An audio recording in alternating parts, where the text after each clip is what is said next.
봉사와 열매 맺음이라는 주제로 어제에 이어서 아름다운 찬양과 생명의 말씀을 전해주실 정대영 모세 신부님을 힘찬 박수로 모시겠습니다.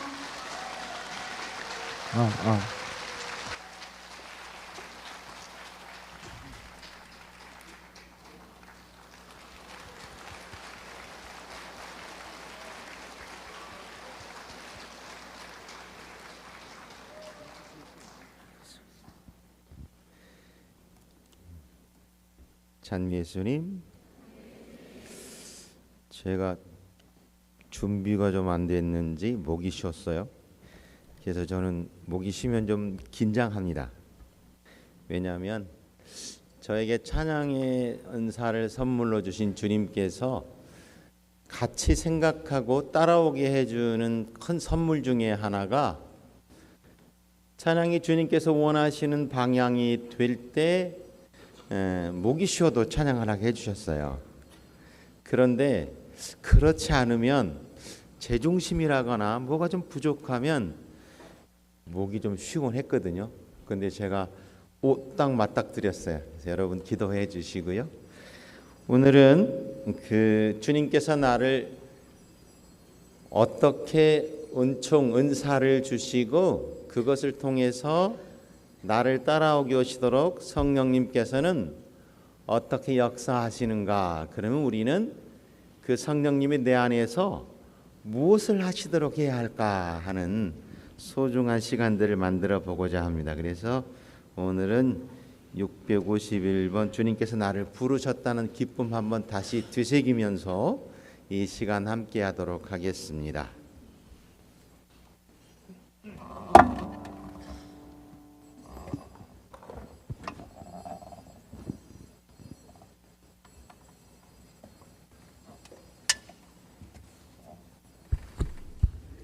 성부와 성자와 성령의 이름으로 주님께서 나를 부르신 기쁨 새기십시오. 주님 나를 부르셨으니 주님 나를 부르셨으니 내 모든 정성 내 모든 정성 주만 위해 바칩니다. 주님 나의 기도 들으사 영원토록 주님만을 하옵소서. 주님 나를 사랑했으니 주님 나를 사랑했으니 이 몸 바쳐서 이 몸 바쳐서 주만 따라가렵니다. 주님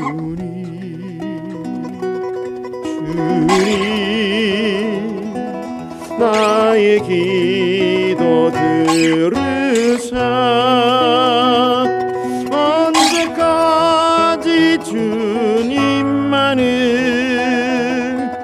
사랑하게 하옵소서.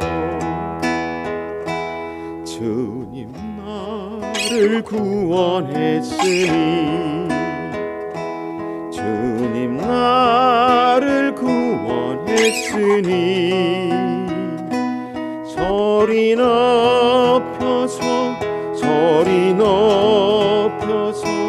주만 찬미하렵니다.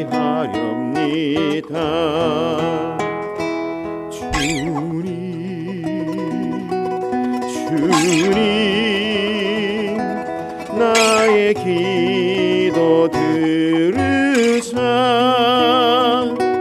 할렐루야 주님만을 사랑하게 하옵소서. 주님만을 사랑하게 하옵소서. 언제까지 주님만을 사랑하게 하옵소서.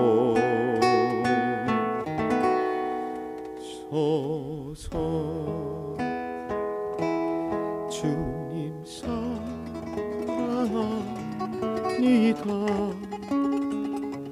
주님 사랑합니다.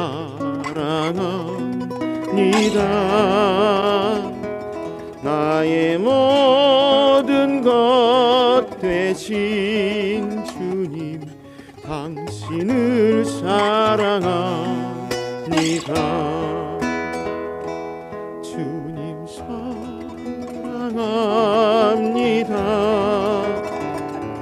주님 사랑합니다.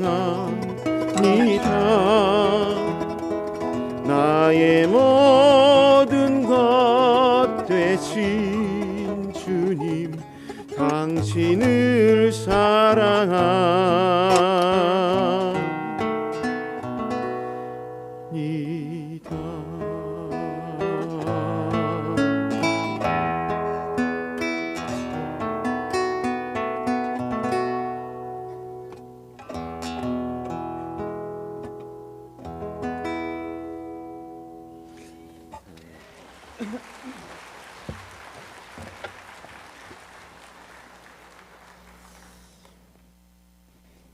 오늘 찬양을 안 해야 될 모양인데요. 큰일 났는데요. 예, 주님께서 우리를 불러주신 이유가 있다면 우리 좀 봤어요. 뭐 때문에 불러주셨다고요? 아침부터 그런 걸 또 물어보고 지랄이요? 뭐 때문에 불러주셨느냐? 그러면 우리의 삶을 당신 영광과 찬미를 드러내는 구원으로 채워주시기 위해서, 구원으로 가득 채워서 당신의 사랑하는 아들이요 딸이라는 기쁨을 드러내시기 위해서 우리를 불러주셨다는 거예요. 그러면 성령 하나님께서는 이 구원을 이루기 위해서 우리에게 각자에 맞는 뭘 주셨다고요? 은사를 주셨다고요. 그러니까 은사가 무엇인지 몰라도 괜찮아요. 사실은 은사가 무엇인지 알더라도 그것을 하나님의 영광과 찬미가 내 삶에 가득 채워지는 구원의 기쁨으로 연결시키지 못하고 하나님의 자녀로서의 기쁨과 행복을 은사로 드러내지 못한다면 그것은 쓸데없는 것이고 부질없는 거예요. 엉뚱한 짓 하는 거예요. 그래서 현대 많은 신학자들이 신앙의 위기를 얘기를 할 때 지금은 뭘 얘기해요? 제일 많이 얘기하는 게 쉬는 교우들보다도 뭐가 문제라고요? 신앙의 개인화를 문제 삼아요. 그러니까 내가 편하게 나쁜 짓 안 하고 그리고 내 기호에 맞게끔 마음의 평화를 찾아서 신앙생활하면 되지라고 생각한다는 거예요. 그런 사람들에게 그 사람들의 삶에 하나님의 구원이 채워질까요? 그렇지 않다는 거예요. 하나님의 영광을 위해 사는 것이 아니라 구원을 위해서 나아가는 것이 아니라 자기 자신의 만족을 위해서 나아간다는 것이죠. 그러니까 카리스마가 있다는 것은 분명하게 선물이에요. 하지만 카리스마가 있으면서 그것을 카리스마를 있는 것만 가지고 그 선물을 있는 것만 가지고 기뻐하고 만족하고 있다면 그것처럼 위험한 것이 없는 거예요. 그러니까 내가 은사가 없다고 생각하시는 분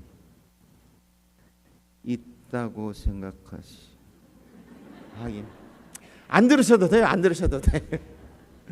그런데 은사가 있느냐 없느냐가 중요한 게 아니라 무엇 때문에 우리를 부르셨다라는 것을 깨닫고 그 기쁨 안으로 다가서는 게 제일 중요하다는 거예요. 성령 가족들에게 가서 얘기를 할 때요, 이렇게 얘기를 하면 조금 거시기한 모양이에요. 기분이 좀 안 좋은 모양이에요. 그런데 사실은 그렇지 않아요. 그래서 제가 성령 가족들에게 가면 늘 강조하다시피 하는 얘기가 이 얘기예요.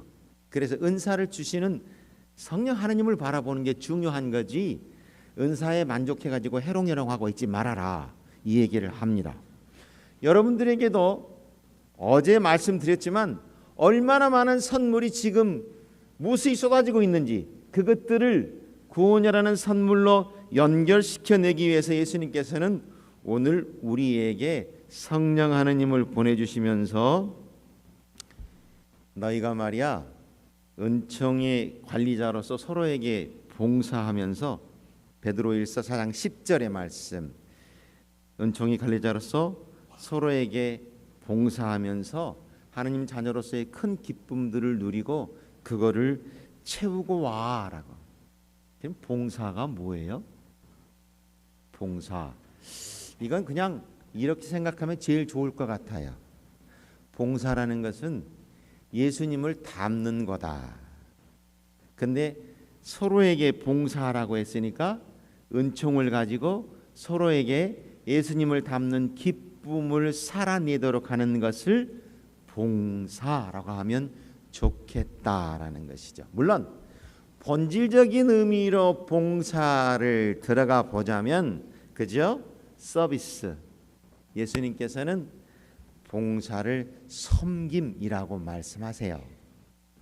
그러면 예수님께서 섬기러 오셨다는 기쁨들을 여러 부분에서 드러내세요.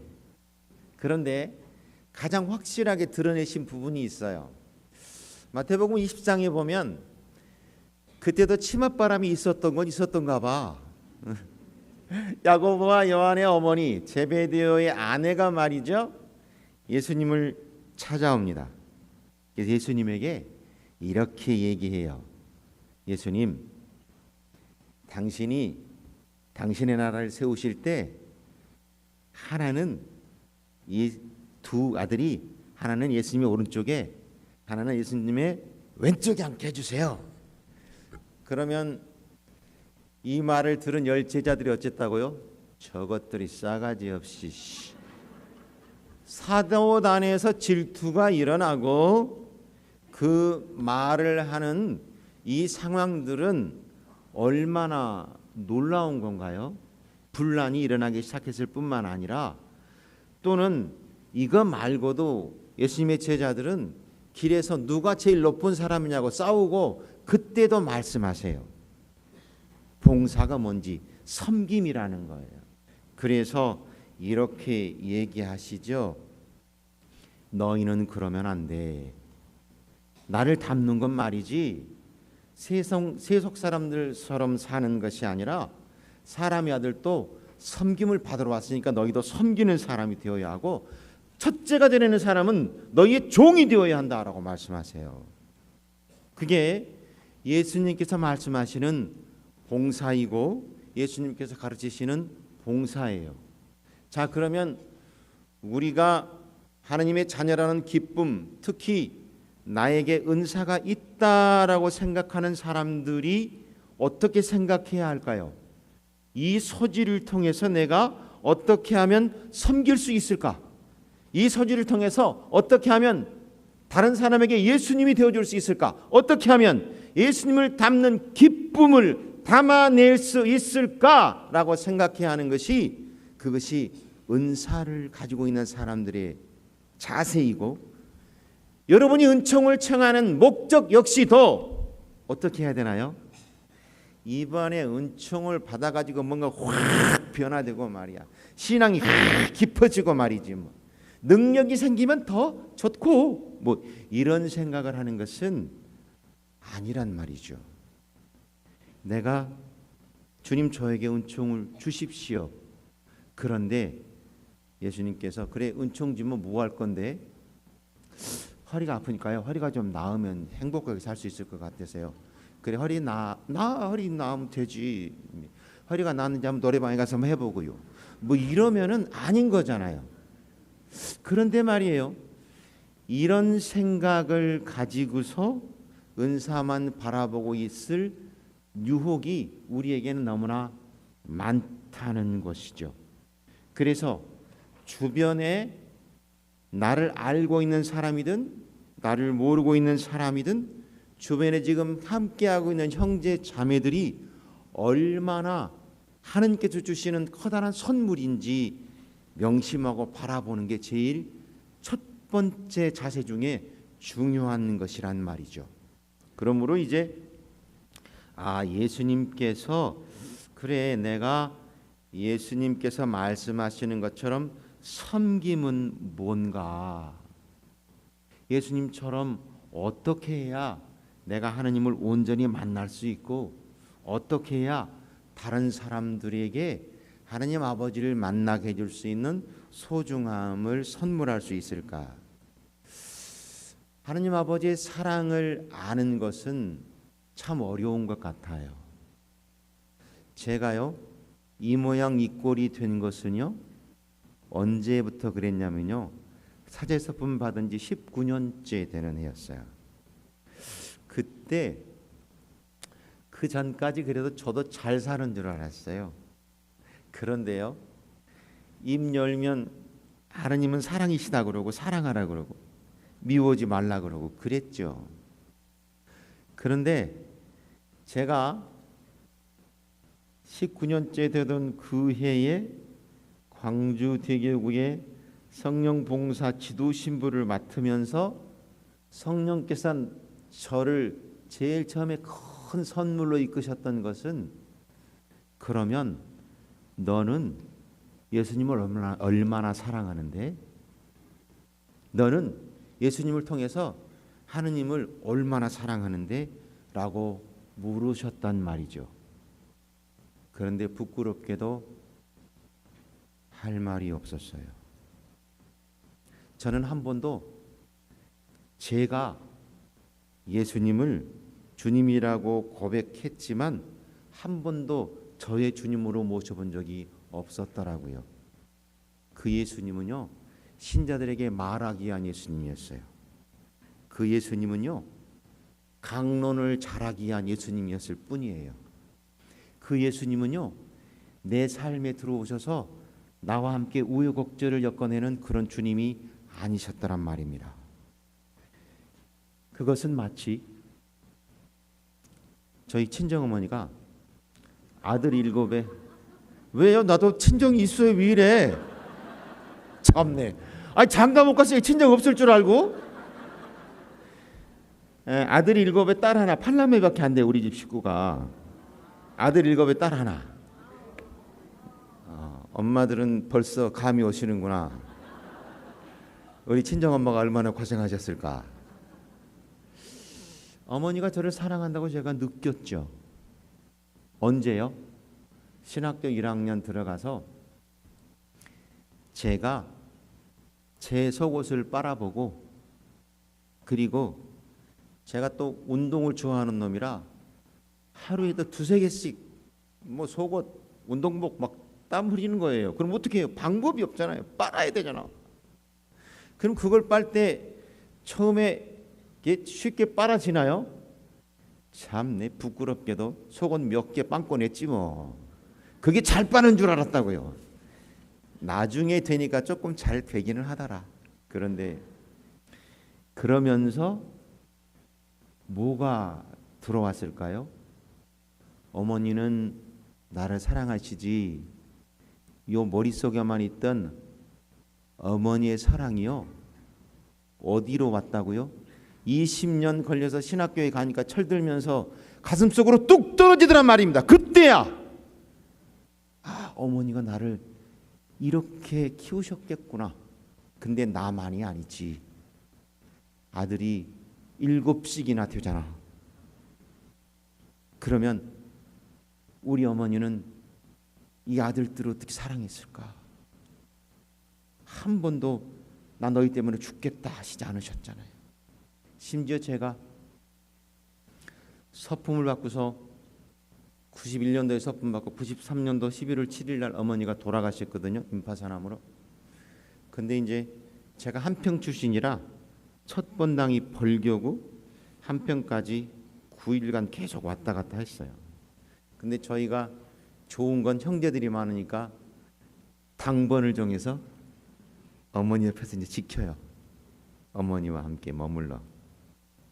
근데 어머니 돌아가시기 전에 95년도 11월 1일 날 형님 시부님이 위암으로 돌아가실 때, 그때 어머니를 그 전에는 형님 시부님 모시고 계셨는데, 그 형님 시부님이 위암이 발병되니까 제가 어머니를 모셨단 말이죠. 8개월 동안. 근데 어머니를 모시면서 어머니를 모시는 그 순간들이 조심스럽잖아요. 어머니가 안 계시면 술 한 잔 처먹고 들어와도 괜찮았어. 한 잔 먹고 들어오면 어머니가 계시니까 숨소리도 적게 내고 안 먹은 척 하고 들어오는데, 그 임파선암 때문에 고통스러워하시는 어머니가 제가 들어오지 않으면 안 주무시고 계세요. 그러다가요, 제가 들어오잖아요. 신부님 오셨어요? 그래. 어머니 안 주무시고 뭐 하세요? 그런데 그러고서 주무세요. 제가 들어오는 걸 보고, 이 철없는 아들이 들어오는 걸 보고서 주무신단 말이죠. 그건 그래도 약과였어요. 어머니가 돌아가실 그 상황에 되어서 아들들이 돌아가면서 이렇게 어머니를 지키는데 제 순서가 됐어요. 제가 순서가 돼서 어머니에게 당번을 서고 있는데, 어머니가 말씀도 잘 못하시고 지쳐서 일어나시도 못하셨어요. 근데 일어나세요. 그리고 아버지를 오시라고 하라는 거예요.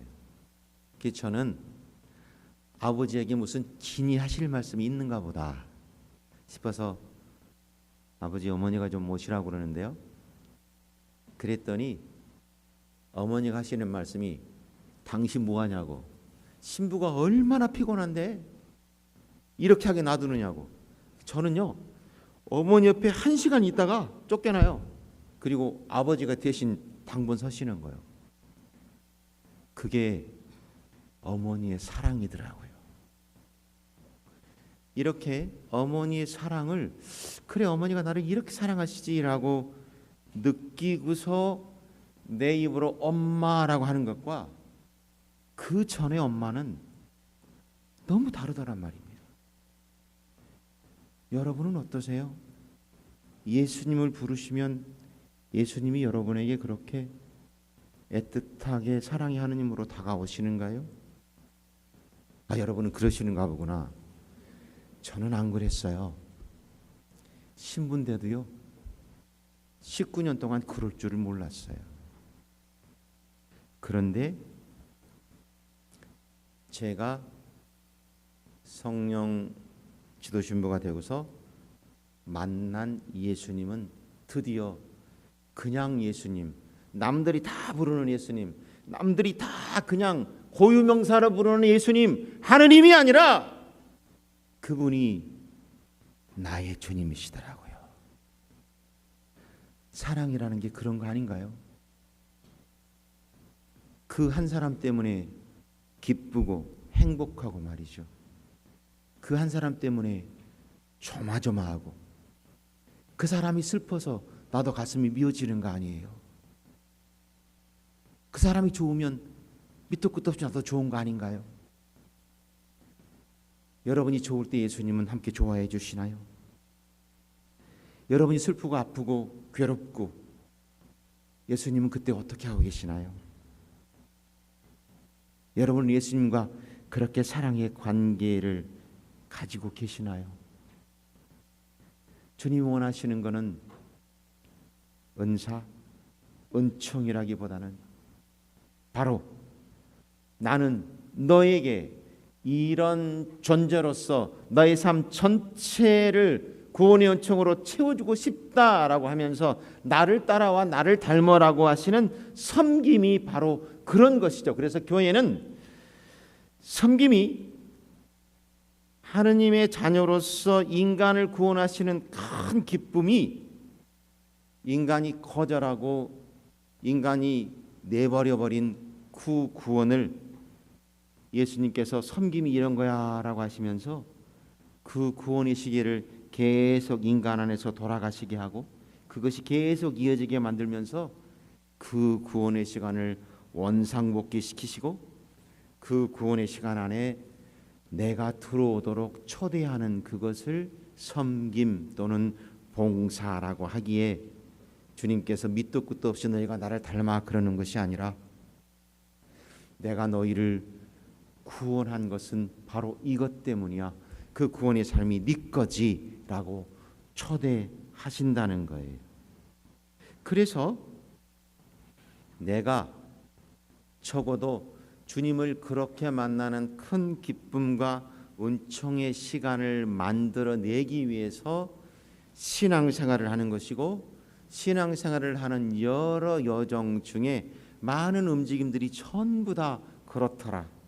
특히 성사 안에서 우리를 만나주시는 주님은 그렇더라는 것이죠. 제가 그렇게 나의 하느님이라는 큰 기쁨을 살아내는 것은 성령봉사 지도신부를 하면서 성사 안에서 만나는 예수님이었어요. 고백성사를 보러 들어옵니다. 제가 고백성사를 주었을 때 가장 충격적인 고백성사는 언제였냐면 보좌신부 때 교도소에 먼저 성탄 미사를 하러 갔어요. 그런데 사형수가 4명이 있었어요. 사형수 4명이 저에게 고백성사를 보았습니다. 그런데요, 그 고백성사 내용은 너무나 충격적이었어요. 한 번도 들어보거나 한 번도 생각하지 못했던 죄들을 제가 들었기 때문에 그랬어요. 그럼 어떻게 해야 돼요? 당신은 용서 안 해줘? 그래야 되나요? 아니에요. 그래도 저의 충격이 문제가 아니라 이 사람이 곧 사형을 당할 거다라고 생각을 하니까 주님의 사랑을 얘기했죠. 그 4사람 전부가 다 사랑의 예수님을 만나고 나갑니다. 그럴 때 신부 되기 잘했다. 너무 행복하다. 이게 하느님의 사랑이로구나. 그래요. 은사자들이 성사를 보고로 들어옵니다. 그러면 상처투성이인 영혼들이 너무 많아요. 그것도 성직자에게 상처를 받은 영혼들이 얼마나 많은지 몰라요. 그러면요, 제가 무릎 꿇고 빌어요. 왜요? 신부님 왜 이러냐고. 그래요. 아니요.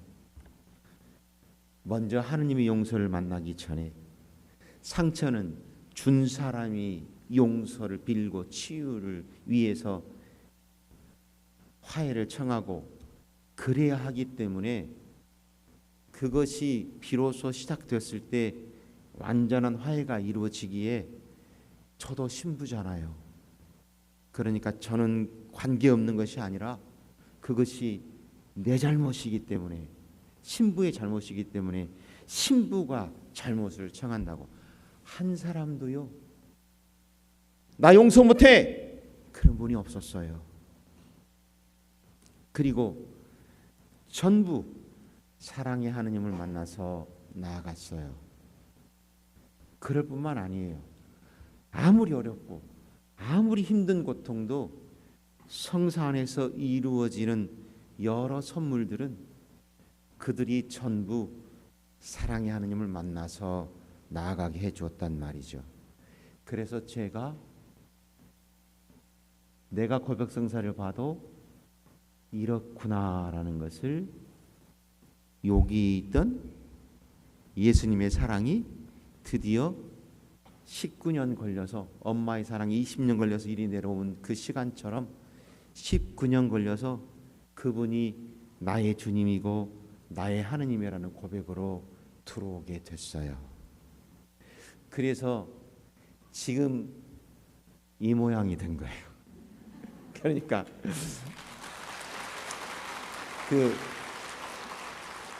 박수 받을 일은 아니고요. 부끄러운 일이죠. 그 전에 얼마나 립서비스만 많이 했겠어요. 근데 이제 그 죄는 주님께서 다 갚아주시고 묻지 않으시니까 제가 이 자리에 있는 거지. 그렇지 않으면 입술만 천당 간다는 말이 딱 맞잖아요. 저를 보면 그래요. 그래서 이 부분이 그렇게 섬김이라는 소중함이, 봉사라는 게 다른 게 아니라 이런 것이로구나라는 것을 주님 안에서 만나게 됩니다. 자, 그러면 여러분이 내가 이렇게 봉사해야지, 이렇게 섬겨야지 라는 그 결심들을 가지고 계실 거예요. 그러면 주님께서는 여러분의 삶 안에서 어떻게 여러분의 삶을 채우시고 여러분의 삶 안에서 무엇을 이루실까요? 어제 김재덕 신부님이 결실을, 열매에 대한 얘기를 했는데, 예수님께서 여러분의 삶에서 열매를 맺기 위해서 주신 선물이 뭔가요? 이게 열매를 맺었는지 맺지 않았는지, 중요한 것은 열매를 보면 뭔지 알잖아요. 그 나무가 겨울이 되면 잎사귀가 다 떨어졌는데도 감이 달렸으면 감나무구나 하는 것처럼 우리 삶의 열매는 도대체 어떤 것일까요? 하나님께서는 여러분의 삶에 어떤 열매를 맺어주시면서 여러분과 함께 하시기 위해서 성사 안에서, 교회 안에서, 은총 안에서 여러분들과 함께 하고 계시는가요? 제가 사실은 찬양을 412번을 준비를 해가지고요, 여러분과 함께 예수님께서 그럼에도 불구하고 열매를 맺으시기 위해서 나에게 이렇게 다가오시는 분이구나라는 기쁨을 함께 찬양을 할 건데요. 목소리 들어보셨죠? 여러분이 나머지는 채우시고 함께 기도하시면서 가도록 하겠습니다.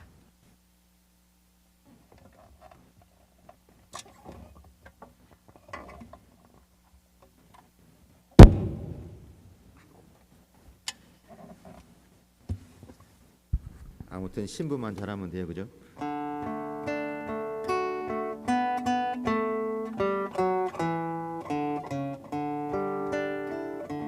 빛이 없어도 환하게 다가오시는 주 예수, 나의 당신이여.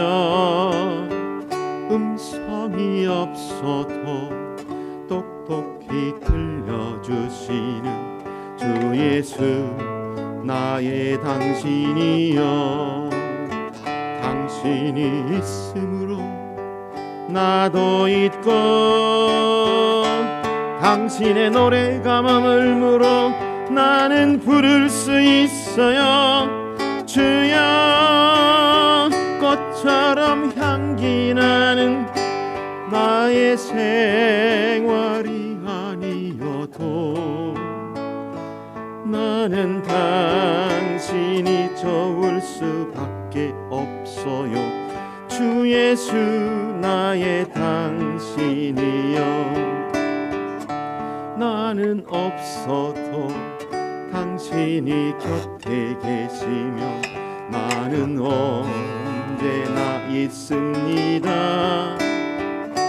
나는 있어도 당신이 곁에 없으면 나는 언제나 없습니다. 당신이 있으므로 나도 있고, 당신의 노래가 머물므로 나는 부를 수 있어요. 주여, 꽃처럼 향기 나는 나의 생활이 아니어도 나는 당신이 좋을 수밖에 없어요. 주 예수, 나의 당신 있으므로 나도 있고 당신의 노래가 머물므로 나는 부를 수 있어요. 주여 꽃처럼 향기 나는 나의 생활이 아니어도 나는 당신이 좋을 수밖에 없어요. 주 예수 나의 당신이여 나는 당신이 좋을 수밖에 없어요. 주 예수 나의 당신이여 사랑한다 너를 사랑한다 너를 부족해도 가난해도 아파지는 할 때도 사랑한다 내가 너를 원한다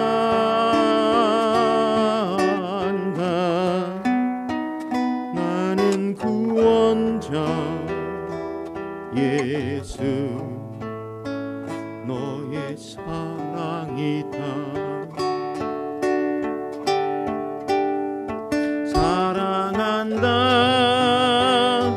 너를 사랑한다 너를 부족해도 가난해도 아파시는 할 때도 사랑한다 내가 너를 원한다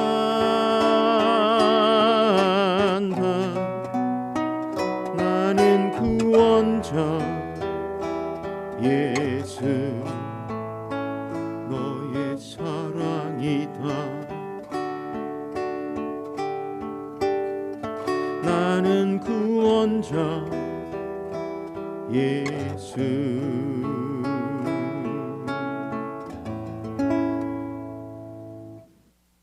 예수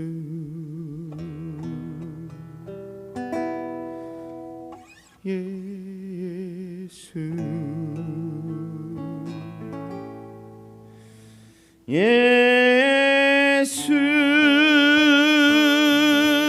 예수 나는 구원자 예수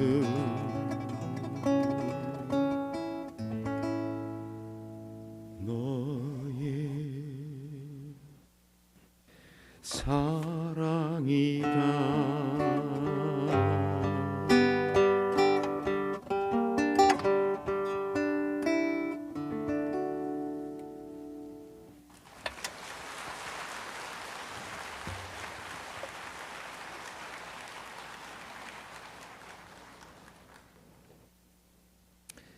예수님이 성체를 향할 때만 내 예수님이 아니고요. 예수님이 은총을 주셨다고 느낄 때만 예수님이 아니고요. 예수님은 이렇게 언제나 나는 너의 주님으로서 너와 함께 살고 있어. 그래서 예수님께서는 우리에게 은사를 주시고 은총을 주셨다면 그것이 반드시 열매를 맺게 해주세요. 그래서 교회는 7가지 은사와 9가지 열매에 대해서 얘기하는 것이죠. 그러면 예수님을 만났다면 어떤 열매를 맺나요? 사랑, 기쁨, 평화라는 하느님만이 주시는 예수님만이 주시는 열매를 맺게 됩니다. 그래요. 예수님이 나를 사랑하기 때문에 맺어지는 열매는 달라요.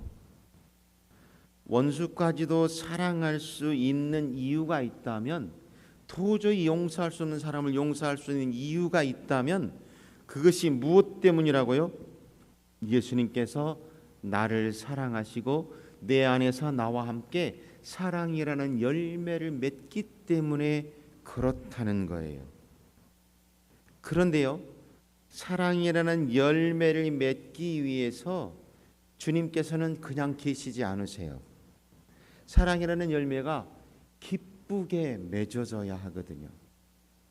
여러분, 성령 하나님을 생각하시면서 제일 중요한 건, 제가 큰 변화를 느꼈던 것 중에 하나는요, 지금도 그 변화와 기쁨 안에 살고 있는 것은요, 기도하는 기쁨이에요.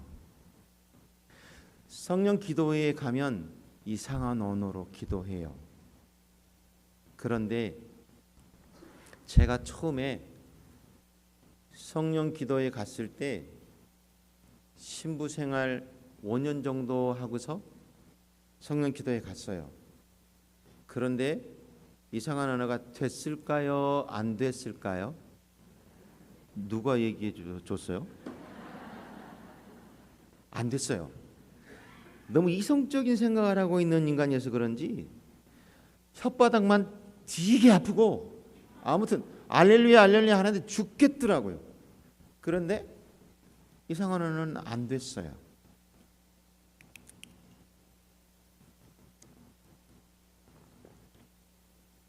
여러분도 이상한 언어로 기도하고 싶으시죠? 지금은 될까요? 안 될까요? 지금은 됩니다.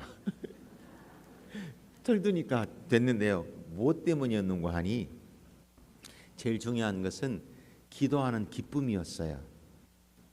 그러니까 이상한 언어가 되질 않았는데 그때부터 저에게 주신 선물이 있었어요. 그냥 입을 다물고 있어도 혀만 까딱까딱까딱 하면요, 다른 사람들이 하는 것처럼 소리는 나지 않았는데 기도가 되기 시작하더라고요. 그리고 그 기도가 다른 기도와는 다르다는 걸 느꼈던 것이 두 가지였어요. 하나는 분심이 들지 않았고요, 또 하나는 분심이 들지 않을 뿐만 아니라 인간적인 언어로는 표현하지 못하는 것들이 다 표현이 돼서 이 부족함이 없어지더란 말입니다. 그러니까 왜 인간끼리 대화할 때 그러잖아요. 이해가 안 되면 어떻게라도 이해시키려고 그러잖아요. 근데 다 이해가 되죠? 이해가 안 되잖아요, 그죠? 특히나 이해가 안 되면, 사랑하는 부부끼리도 이해가 안 되고 부모 자식 간에도 이해가 안 되면 어떻게 합니까? 죽이죠? 아니잖아요. 그 이해 안 되는 대로 그냥 있을 수밖에 없잖아요. 어쩔 때는 시간이 지나고 이해가 되기도 하고, 어떤 경우에는 시간이 지날수록 더 이해가 안 되기도 하고 그렇잖아요. 그러면 여러분 기도하면서는 그러지 않으셨어요? 저는 기도하는데 예수님 사랑합니다. 얼만큼? 하늘만큼, 땅만큼? 영원히? 그래도 부족하더라고요. 그래서 드라마 보면 꼭 연인들이 나와가지고 지랄 하는데 뭐라 합니까? 자기 나 사랑해? 그럼 꼭 물어봐. 얼만큼? 그런데 예수님과 대화할 때, 기도할 때는 여러분은 어떠신가요? 예수님께 저 이만큼 사랑해요, 그렇게 표현이 돼요? 인간적인 언어로? 아니에요. 오늘 여러분이 주님께서 주시는 가장 큰 선물 안에서 사랑의 열매를 맺는다고 한다면 기쁘게 기도하게 해주실 거란 말입니다. 그리고 기쁘게 기도하게 해주시는 그것은 저에게만 주신 선물이 아니라 여러분에게도 똑같이 소리는 나지 않아도 충분히 내가 분심 들지 않고도 기도할 수 있구나. 제가 묵주기도 굉장히 좋아해요. 묵주 들고 있지요. 그런데 어느 날은 묵주기도가 너무 잘 돼요. 묵상이 막 돼요. 그런데 어느 날은요, 묵주기도 하고 있는데 어떤 경우에는 주님의 기도를 10번 하고 있을 때도 있어요. 못 넘어가고. 이해되시나요? 어떤 경우에는요 3단을 했는지 4단을 했는지. 여러분은 안 그러시는구나. 본심이 들어가지고요. 그렇다고요. 그런데 그렇게 기도하는 기쁨이 있고서는 묵주 기도도 달라지더란 말입니다. 기도 생활 전반이 달라지기 시작했어요. 그래서요, 지금은요, 눈 뜨면 5시 반부터 7시 반은 무조건 성당에 가요. 그냥 예수님 앞에 앉았어요. 물론 이제 성물도도 하고 기도하고 묵상하고 그러죠. 그러고서 그냥 주님, 또 오늘 하루 주님과 함께 기쁘게 시작합니다. 또 오후 3시 되면은 자비의 기도 시작해가지고 묵주기도 한 20단 또 하고, 저녁이 되면 지금 가 있는 본당은요, 우리 그 공동체가 2개인데 그 제가 인수인계 받을 때 67명이었어요. 그러니까는 거의 다 연세 드신 분들이죠. 그래서 미사를 월요일 새벽 미사 빼놓고는 다 저녁 6시에 미사를 해요. 6시에. 그때가 좋으시대요. 그래서 6시 미사합니다. 6시 미사하고 밥을 간단하게 먹고 그때부터 9시까지 또 쭉 묵주기도 해요. 근데 기도를 많이 할 수 있는 시간이 있으니까 너무 좋은 거예요. 근데 그 전에는 제가 처음에 성령 지도 신부 할 때도 막 맡았을 때도 성령 기도에 가면 처음에 그런 기쁨을 발견하지 못하면 성령 가족들이 어떻게 느껴집니까? 저 인간들은 좀 그죠? 이상해. 나만 그런가? 좀 이상해 느껴집니다. 그리고 좀 이렇게 다가서기가 좀 섬찟섬찟해요. 저도 그랬어요. 저도 그랬는데 그 기쁨을 알고 나서부터는 달라졌는데, 그게 성령 하나님이 주시는 선물이었고 사랑의 열매를 맺으면서 그때부터 사랑의 열매를 맺도록 기쁨을 주셨는데, 그 기쁨이 기도하는 기쁨이었단 말입니다. 여러분이 오늘 예수님, 저도 사랑의 열매를 맺고 싶어요. 저 안 생긴 정신부도 주셨다는데 나는 안 주셨죠? 그런 게 아니에요. 여러분 다 주신 거예요.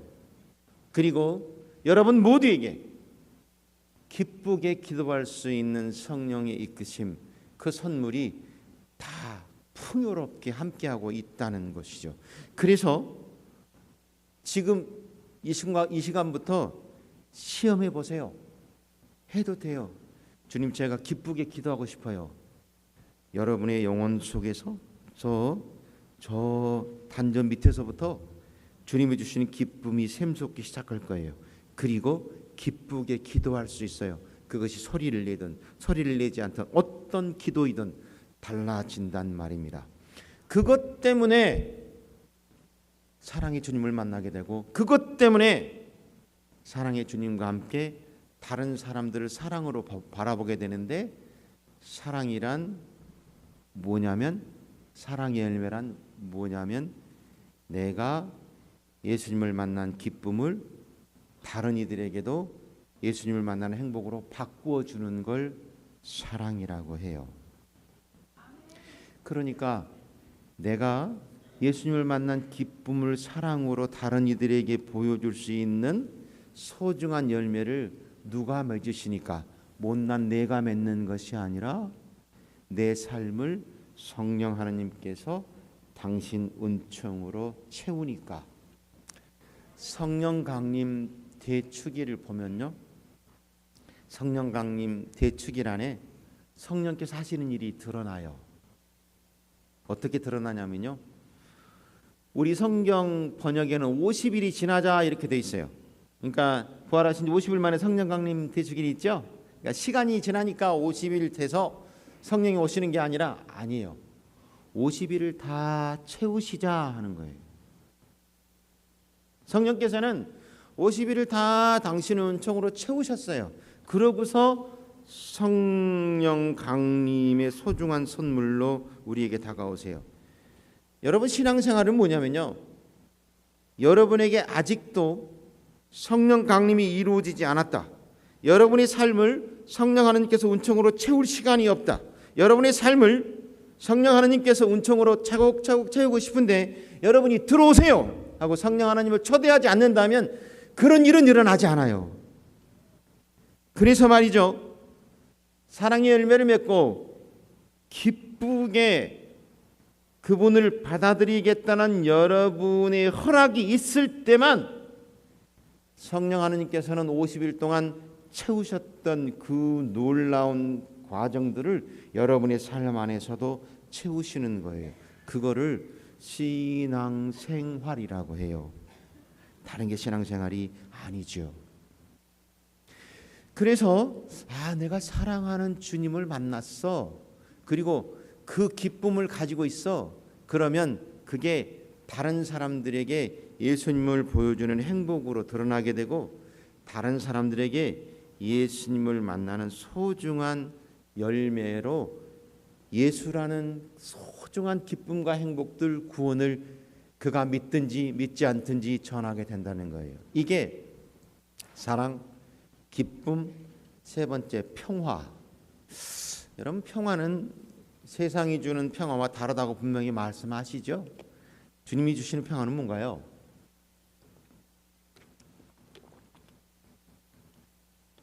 대답하시면 물 좀 먹으려고 그랬더니 대답도 안 하시고.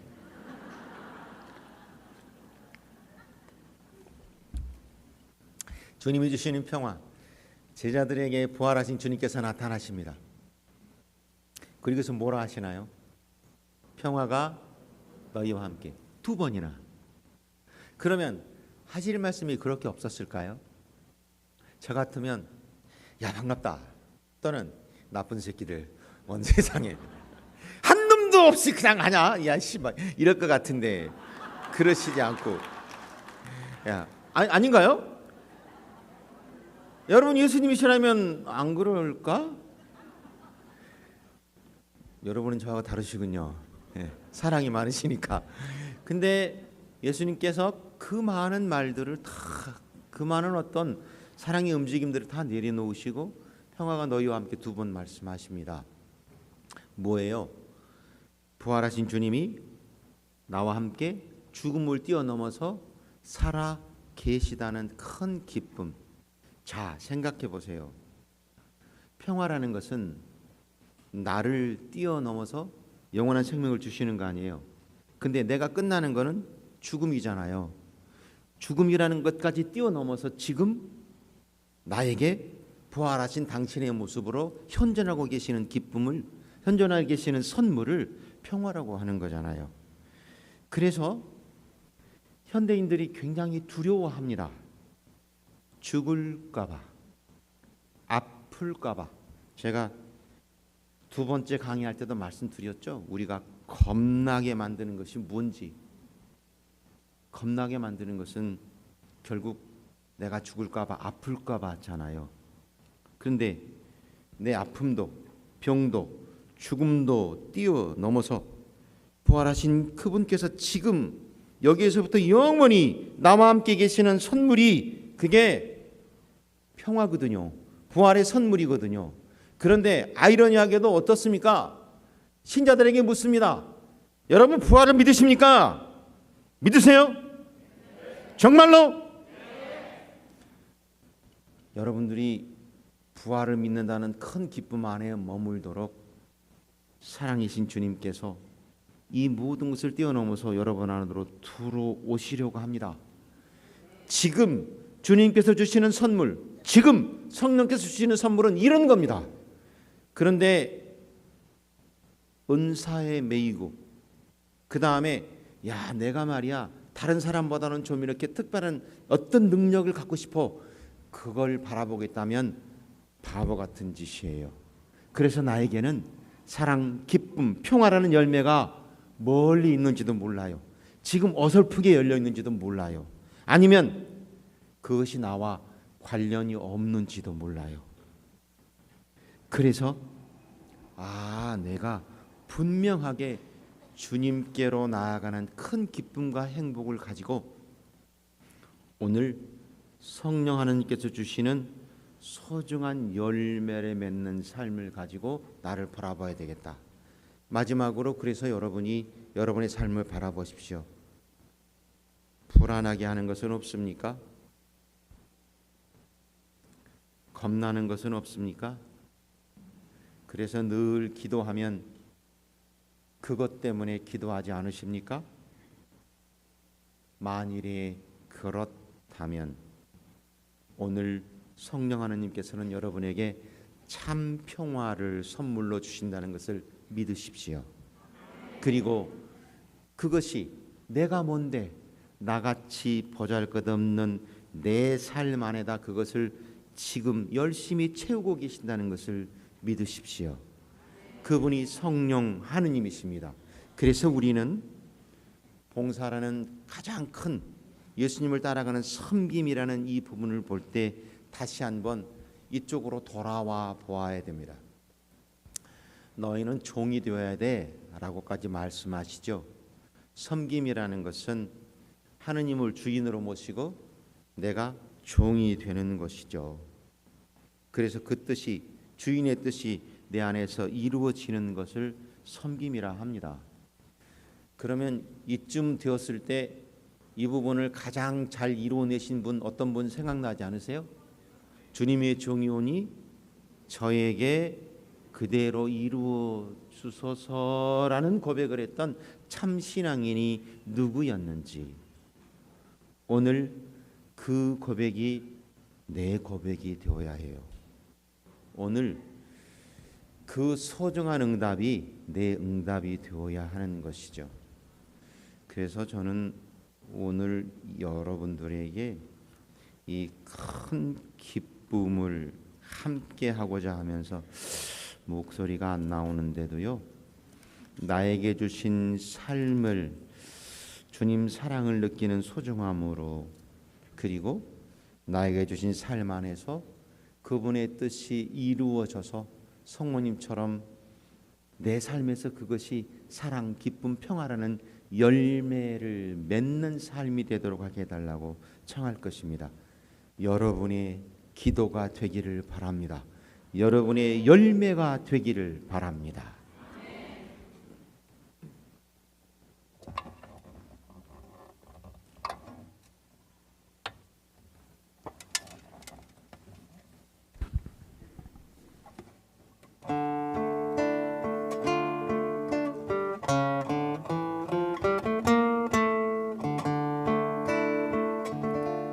내 너를 사랑하기에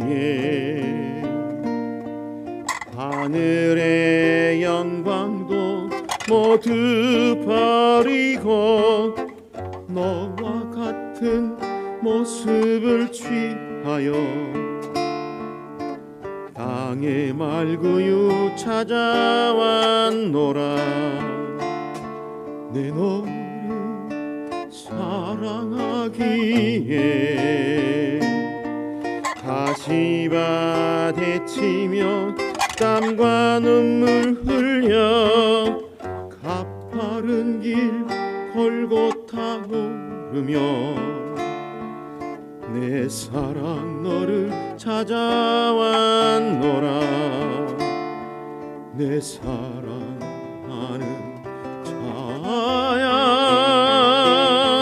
너 있는 곳이 어디냐. 대답하려무나 어서 하필 돌아오려무나. 방황하지 말거라. 내 모습 그대로 돌아오라. 서산에 해 지기 전에 땅검이 내리기 전에 내 사랑하는 자야, 너 있는 곳이 어디냐. 대답하려무나 어서 하필 돌아오려무나. 방황하지 말거라. 내 모습 그대로 돌아오라. 서산에 해 지기 전에 땅검이 내리기 전에 서산에 해 지기 전에 땅금이 내리기 전에 오라 오라 서산에 해 지기 전에 땅금이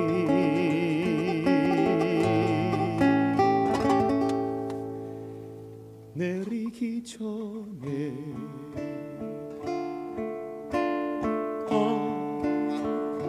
아베 마리아 아베 마리아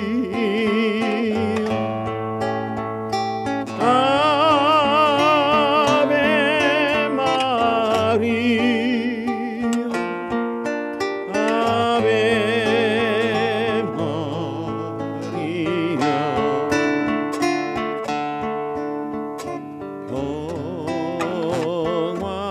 평화의 몸 저희를 보하소서 아베 마리아 아베 마리아 아베 마리아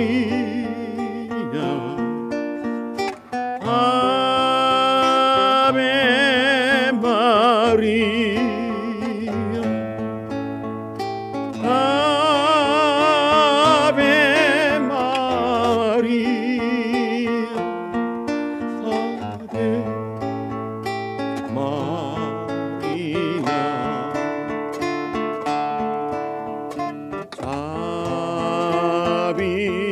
자비의 몸 저희를 보하소서 아베 마리아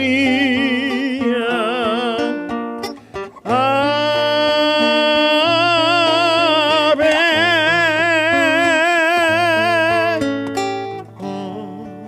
아베 마리아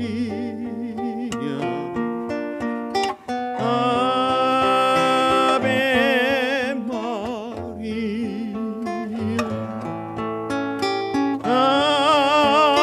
아베 마리아 아베 마리아 다 같이 아베 마리아 아베 마리 어머니 저희를 위하여 빌어주소서 아베 마리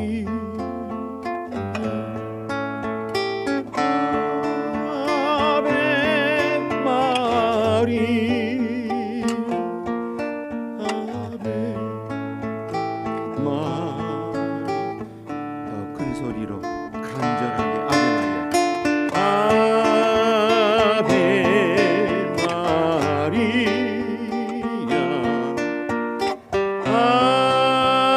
아베 마리아 아베 마리아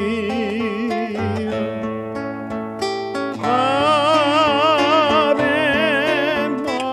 마리아 아베 마리 더 큰 소리로 더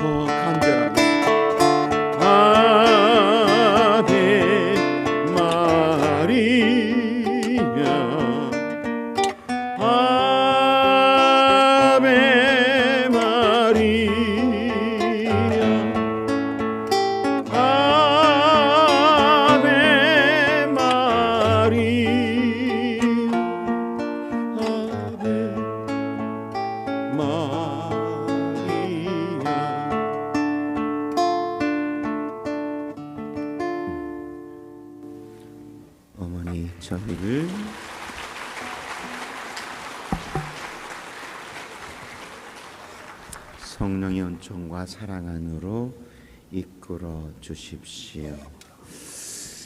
목소리가 안 나오는 게 제가 준비를 좀 더 해야 할 것 같습니다. 여러분 기도해 주세요. 성부와 성자와 성령의 이름으로 아멘.